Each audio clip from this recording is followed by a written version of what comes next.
We thought it was just a camping trip, a weekend escape to the woods. We didn't believe the stories, the warnings about what's out there, watching. We laughed when we found the tracks. We thought it was just a joke. But by the time the sun rose, only two of us were left running for our lives, leaving the others behind in the darkness. If you ever go into the woods and the forest goes silent, run. Don't look back, because that's when it comes for you. The forest was beautiful at first. The kind of serene, untouched beauty you only see in photos. The Pacific Northwest in early autumn. Golden sunlight streaming through the canopy, a faint mist clinging to the ground. Everything smelled like pine needles and damp earth. It was supposed to be the perfect getaway. Me, my boyfriend Jake, and our best friends, Carly and Trevor. 2 couples, 2 tents, and a weekend of hiking, campfires, and s'mores. Jake had even joked about proposing on the trip. We were hiking up this old trail when Carly spotted the footprints. "Hey, come check this out," she called out, crouched low in the dirt. I thought she'd found something cool, maybe a deer print or even bear tracks. But when I got closer, the air felt colder somehow, like the forest had inhaled and was holding its breath. The tracks were enormous, at least twice the size of Trevor's boot, and spaced far apart like whatever made them had a huge stride. The edges were deep, pressed into the dirt as though something impossibly heavy had passed through. They were eerily human-shaped, 5 toes, a heel, but grotesquely large. "What the hell is that?" Carly asked, grinning nervously. "A hoax or what?" Jake snorted. "Bigfoot, obviously." "Or a bear," Trevor offered, though his voice wasn't convincing. He bent down, running his fingers over the edge of the print. "Except, bears don't leave tracks like this." "Don't be dramatic," Carly teased, but her voice cracked slightly at the edges. She looked up at me and laughed nervously. "I mean, it's not like it's real, right?" None of us answered. Jake made a joke about TikTok and staged a mock Bigfoot sighting video. It was stupid, but it made us laugh, and we moved on, leaving the tracks behind. That night the forest was quieter than it should have been. At first we didn't notice. We were too busy setting up camp, getting the fire started, and arguing over who got the last marshmallow. But as the sun dipped below the horizon, it hit me. There weren't any crickets, no frogs, no birds, just the crackle of our fire and the occasional whisper of wind in the trees. "Why is it so quiet?" I asked, hugging my knees to my chest. Trevor shrugged. "Maybe we're too loud. Scared the wildlife off." "Yeah," Jake agreed, poking at the fire with a stick. "Or Bigfoot's out there stalking us." He grinned and let out a low, exaggerated growl. "Stop it," Carly snapped, glaring at him. "It's not funny." "Relax," he said. "You don't actually believe in that crap, do you?" But Carly didn't answer. She just stared out into the dark trees, her face pale and drawn. And for the first time all day, I wondered if maybe she did. We heard it around midnight.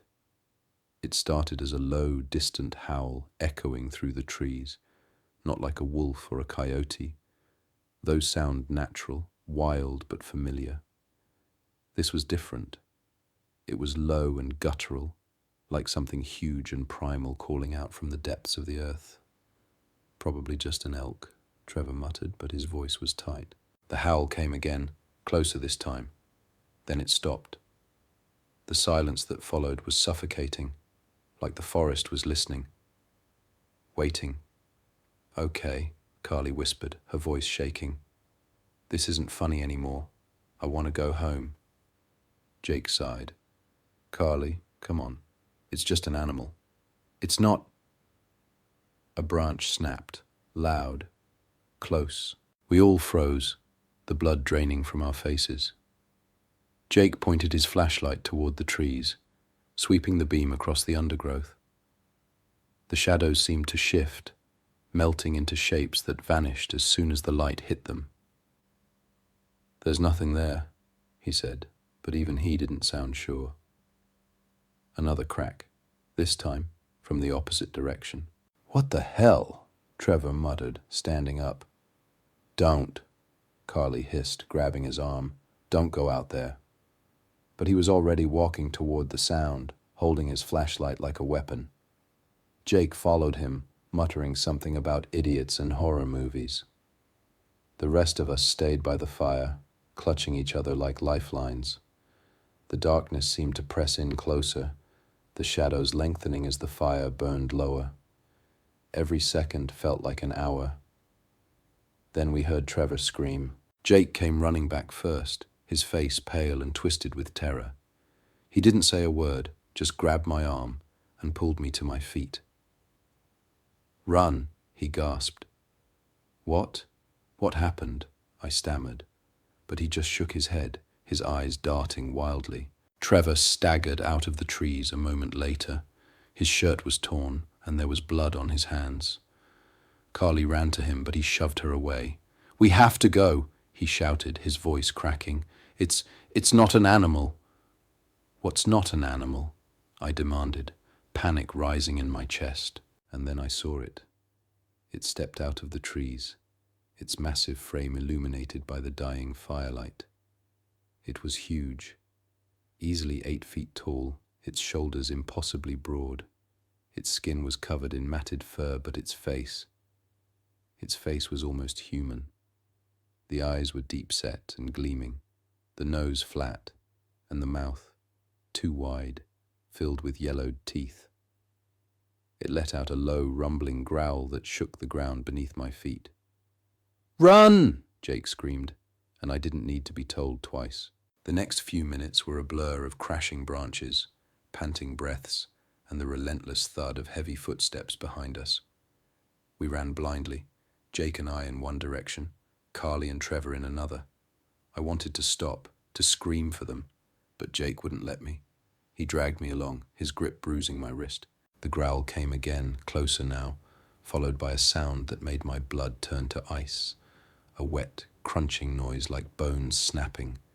And then Carly's scream, high-pitched, raw, and abruptly cut off.